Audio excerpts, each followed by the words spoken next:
네, 오늘은 창세기 32장 말씀입니다. 야복 강가의 씨름.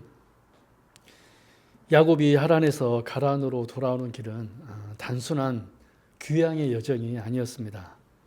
창세기 31장에서 야곱은 집요하게 자신을 붙잡으려 했던 외삼촌 라반의 손에서 하나님의 보호하심으로 벗어났습니다. 그러나 하란을 떠났다고 해서 모든 문제가 끝난 것은 아니었습니다. 오히려 더 큰 문제, 곧 형 에서를 다시 마주해야 하는 현실이 눈앞에 놓여 있었습니다. 하나님은 야곱을 곧장 형 에서에게로 보내지 않으시고 야복강가라는 특별한 자리로 인도하십니다. 첫 번째 1절에서 2절 내용입니다. 하나님의 임재로 용기를 얻게 하시는 하나님. 야곱이 가나안을 향해 나아갈 때 하나님의 사자들이 그를 맞이합니다. 이는 야곱이 홀로 걷는 길이 아니라는 사실을 분명히 보여주는 장면입니다. 하란을 떠나는 길에서도 하나님께서는 함께 하셨고 가나안으로 들어가는 길에서도 하나님은 동일하게 야곱과 동행하고 계셨습니다. 야곱은 이곳의 이름을 마하나임, 곧 두 진영이라 부르며 보이는 진영과 보이지 않는 하나님의 군대가 함께 있음을 고백합니다. 하나님은 야곱에게 두려워하지 말라고 직접 말씀하시기보다 당신의 임재로 먼저 그를 안심시키십니다. 이것이 하나님의 방식입니다. 하나님은 우리의 상황을 단번에 바꾸기보다 하나님이 함께 계심을 알게 하심으로 우리 마음을 먼저 붙드십니다. 여러분, 우리도 인생의 중요한 갈림길에 설 때가 있습니다. 그때 가장 먼저 확인해야 할 것은 환경이 아니라 하나님의 임재 함께 하심입니다. 하나님이 함께 계신다는 확신이 있다면 우리는 여전히 두려움 속에서도 한 걸음을 내디딜 수 있습니다. 오늘 말씀 읽으며 나는 혼자가 아니다라는 믿음을 다시 붙으시기 바랍니다. 두 번째로 3절에서 12절의 내용입니다. 두려움 속에서도 드려지는 언약의 기도. 형 에사가 400명을 이끌고 온다는 소식을 들은 야곱은 크게 두려워합니다. 그는 자신의 연약함을 숨기지 않습니다. 야곱은 하나님 앞에서 솔직하게 고백합니다. 나는 주께서 베푸신 모든 은총을 감당하지 못하겠나이다. 이 기도는 야곱이 처음으로 자신의 공로가 아닌 하나님의 은혜를 인정하며 드리는 기도입니다.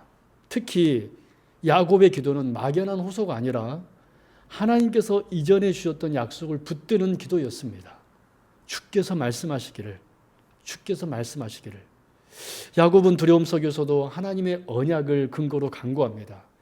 이것이 참된 기도의 본질입니다. 기도는 감정의 토로가 아니라 약속을 붙드는 신앙의 행위입니다. 여러분, 두려움이 사라진 후에 기도하려 하지 마십시오. 성경은 언제나 두려움 한가운데서 드려진 기도를 기록합니다. 지금 여러분을 떨게 하는 문제 앞에서 하나님의 약속을 한 구절이라도 붙들고 기도하십시오.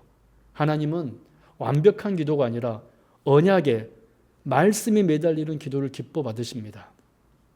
세 번째로 13절에서 23절의 내용입니다. 모든 것을 내려놓게 하시는 하나님의 인도.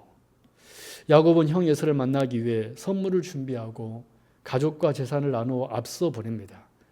이는 인간적으로 할 수 있는 최선의 준비였습니다. 그러나 하나님은 야곱을 결국 홀로 야복 강가에 남게 하십니다. 가족도 재물도 함께 의지할 사람도 없는 자리였습니다. 하나님은 야곱이 사람과 마주하기 전에 먼저 하나님과 마주하도록 하십니다. 신앙의 깊이는 언제나 홀로 하나님 앞에 서는 자리에서 결정됩니다. 야곱은 이제 더 이상 자신의 지혜나 소유에 기대어 설 수 없게 됩니다. 우리 역시 하나님 앞에 홀로 서야 하는 시간이 필요합니다. 의지하던 것들이 하나씩 사라질 때 그것은 버림이 아니라 하나님께서 직접 다루시기 위한 준비입니다. 혹시 지금 붙들고 있던 것들이 내려놓아지는 시간을 지니고 계십니까? 그 자리는 실패의 자리가 아니라 하나님을 만나는 자리일 수 있습니다. 마지막 네 번째로 24절에서 32절의 내용입니다. 야복 강가의 씨름, 은혜로 얻는 새 이름입니다. 야복 강가에서 야곱은 하나님의 사자와 씨름합니다. 이 싸움은 힘의 싸움이 아니라 삶의 주도권을 내려놓는 싸움이었습니다. 하나님은 야곱의 환도뼈를 치심으로 그를 무력하게 하십니다. 그러나 바로 그때 야곱은 하나님을 더 강하게 붙듭니다. 저를 축복하지 아니하면 가게 하지 아니하겠습니다. 하나님은 야곱에게 이스라엘이라는 새 이름을 주십니다. 이런 야곱이 더 이상 속이는 자로 살지 않고 하나님께 매달려 사는 자로 변화되었음을 보여주는 이름입니다.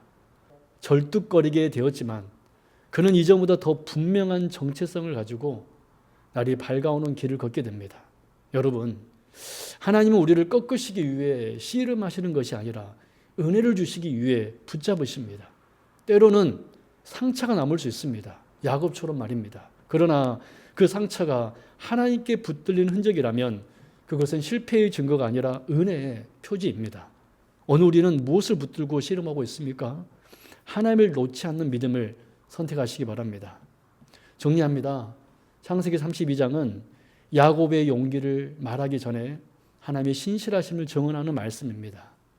베들에서 주신 언약은 야복 강가에서도 여전히 유효했습니다. 하나님은 약속을 잊지 않으시고 야곱을 끝까지 이끌어 가셨습니다. 그리고 하나님과 씨름한 야곱에게 죽음조차 두려워하지 않는 담대한 믿음을 허락하셨습니다. 오늘 말씀을 정독하는 우리 모든 성도님들 역시 인생의 야복 강가에서 하나님을 깊이 만나게 되기를 소망합니다. 하나님께 온 마음을 쏟아 기도하는 영혼에게 하나님은 반드시 새 이름과 새 길을 허락하십니다.